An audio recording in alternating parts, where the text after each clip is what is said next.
welcome back to the channel. This is MTG Ghoul Dude, and today I wanted to show you guys what I have been working on for what has it been, maybe 2 weeks now? Yeah, about 2 weeks. And I've been trying to figure out how I wanted to do it, because this has come up to me and it just really bothered me that I could never get it to feel like it was my own deck. So I have done something totally different. Like, even EDH Rec is like, what are you doing with this creature? And I just wanted to share it with y'all. So the commander for this deck is Orvar the Allform. For 3 a blue, it's a 3/3 legendary creature shapeshifter with changeling.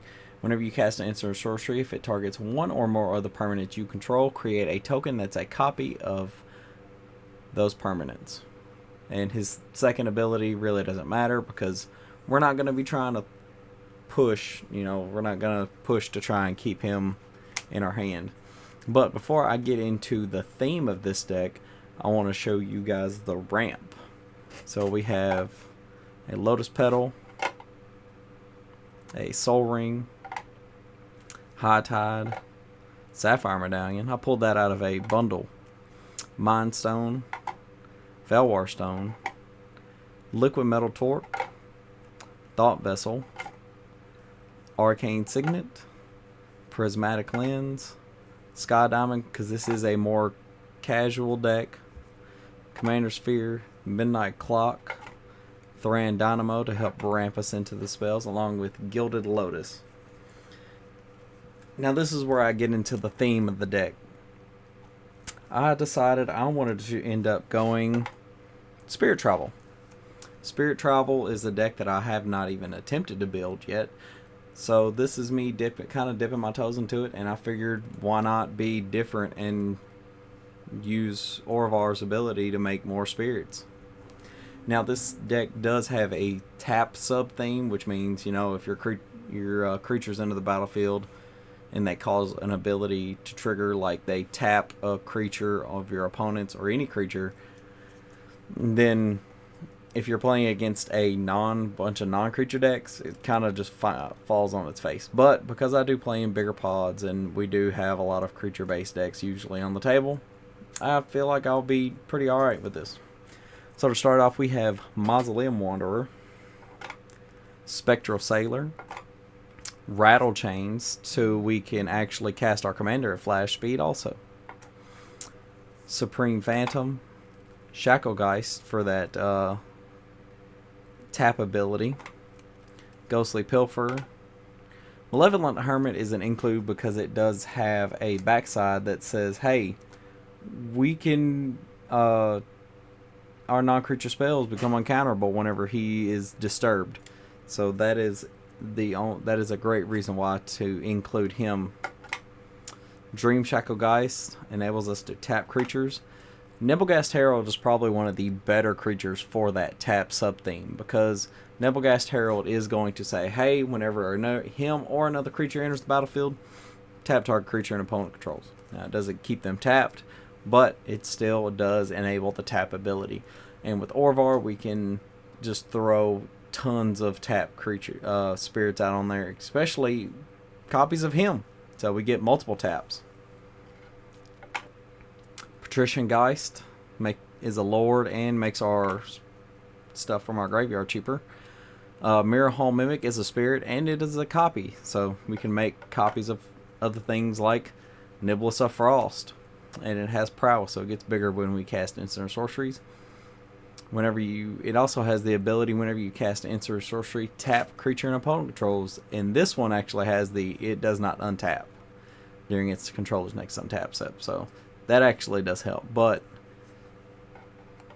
it's because it's a pivotal part of the theme of the deck, I kind of had to keep it going.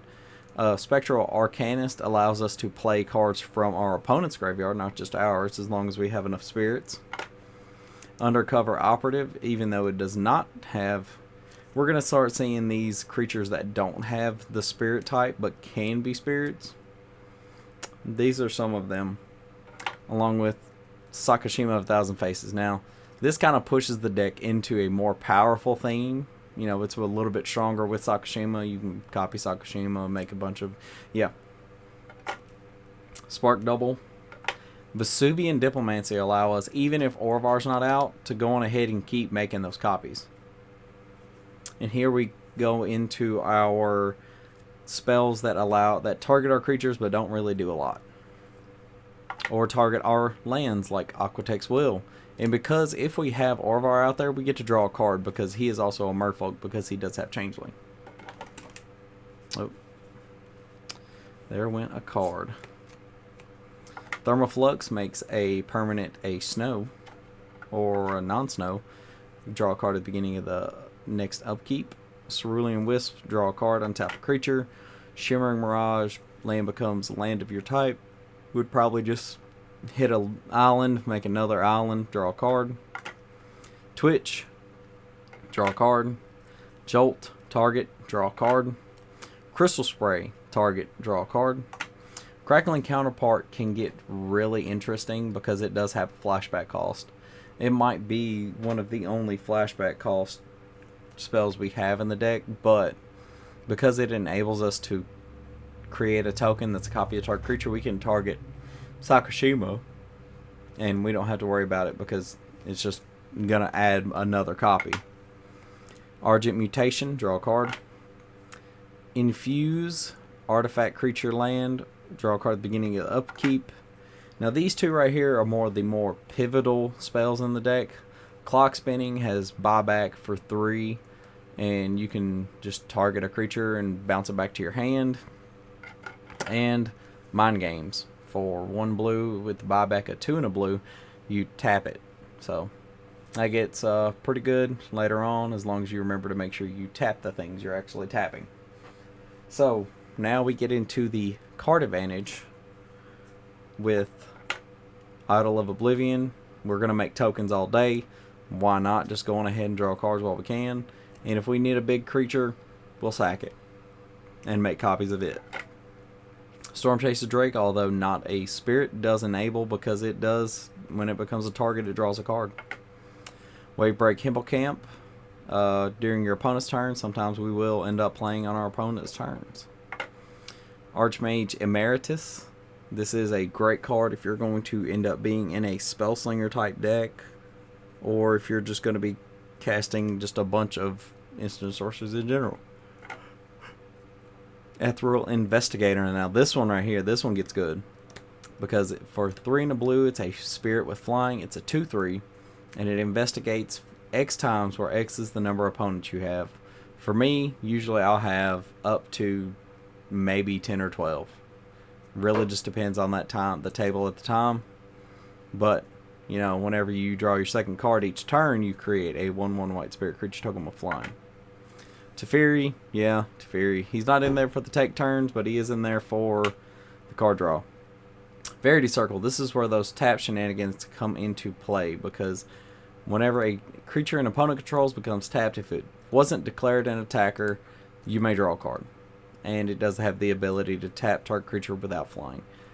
We'll probably use this whenever we don't have a spirit to trigger it. Merchant Scroll to get any of our target spells. Clear the Mind to help shuffle our graveyard into our library. So if we're still digging and we say somebody counters a spell we need, we'll just shuffle it back in and draw a card. Solve the Equation. Search for an instant sorcery. Oh, that was my speaker. Flow of Knowledge. We're in mono blue. And speaking of islands, I did go for the Midnight Hunt blue islands, but I think I might change it if I could find a better island to represent spirits. Let me know down in the comments below if you know any good island, maybe full art, preferably full arts, that would represent spirits better. Now we get into our removal. Starting off with Pungify. And let's just be frank here. if you do have a creature that's going to die, you can target it, destroy it anyway, as long as it, if they're trying to exile it or something, you can destroy it, make a copy of it, because it does target. Rapid hybridization, wash away for commanders mostly. Lose stasis field, enchanted creature becomes base power toughness 0 to his defender. I'm kind of on the fence about this one. I feel like I can maybe swap this one out for another target spell, but for right now I'm going to leave it in for removal. Arcane Denial, Mana Leak, Resculpt, Negate, Tail's End, and good old Counterspell. And now we get into the last part of our deck tech, which is our non-basic lands. Crystal Spray, probably one of my pet cards. Reliquary Tower, because we do want to keep all those cards in our hand. Demolition Field. War Room for a little bit more card draw. Myriad Landscape for the ramp. This beautiful foil Mystic Sanctuary. Temple of the False Gods. Rogue's Passage, and we do actually have 2 fetches in this deck. It's mainly for shuffle effects and for getting that Mystic Sanctuary back with Flooded Sanctuary and Scalding Tarn. But that is going to be it for today, guys. I really appreciate everybody that likes, comments, subscribes. Let me know if you have any suggestions for this deck. This is a, it's a casual deck, ones that I'm going to play to have fun with. Let me know if you find any, if you have any suggestions to bump it up a little bit, make it a little bit stronger. But that's going to be it for today. I really appreciate everybody once again. I know I can't say it enough. And I'll see you guys next time in the graveyard.